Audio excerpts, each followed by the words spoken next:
Welcome to this old new guitar.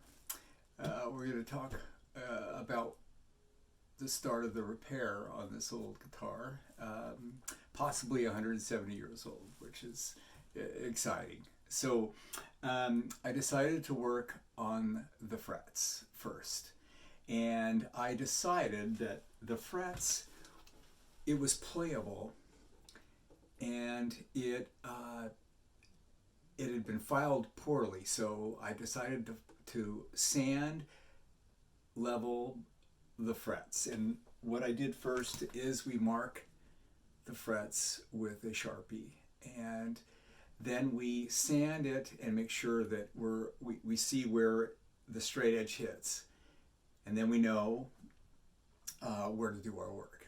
So it worked out really well. The issue with this fretboard is that, first of all, in the 28, probably 13 through 16 frets are real low. Then so we just wanted to just dress those, but we also wanted to sand everything.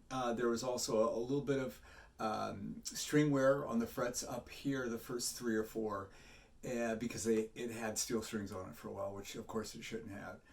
But anyway, so dressing that, we took that out, and we left the finest little line on the top of the fret, leaving with the Sharpie.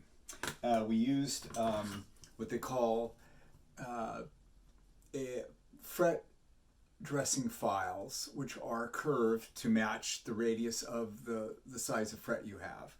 And I have this old style, which I just showed. I think this is from StewMac, and it served me well, but it really takes a long time with harder frets.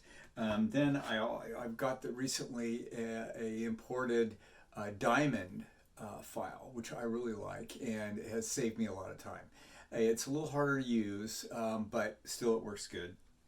And then, of course, we have the little triangle files that we do the final dress in careful, and then we'll end up sanding them. Of course, you can see that I taped everything off, taped the fretboard off, and protected the sides because I wanted to, just not make a mess of everything, and that's standard. We cover the fretboard. Some things I discovered.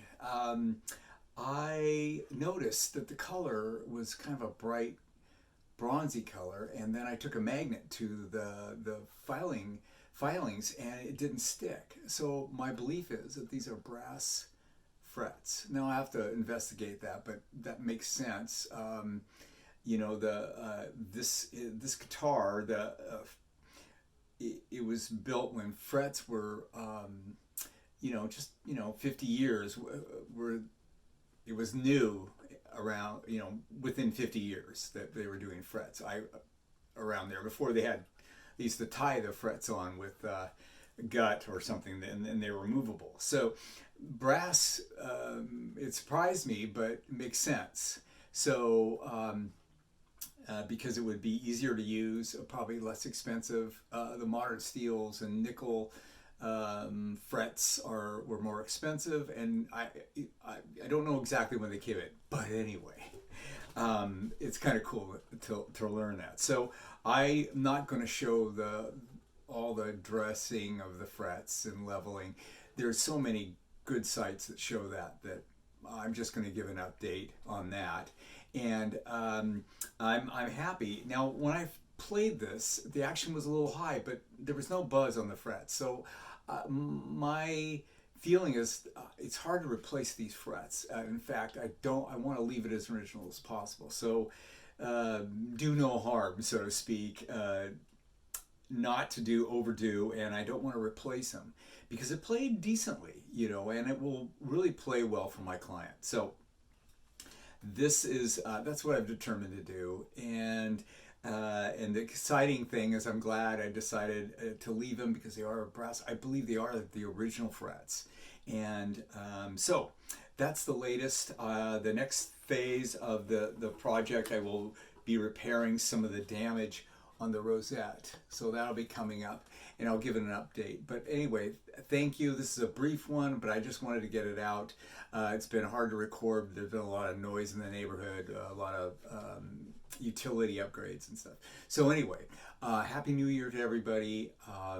And there's a lot of things going on. I'm excited about moving on with this. So I'll update you in a little bit when I finish up the fretboard and give you my thoughts. And I'll investigate the brass, the frets, and see, what I can find out about that. But anyway, exciting. Anyway, thank you for joining me. And here's to the romantic guitar.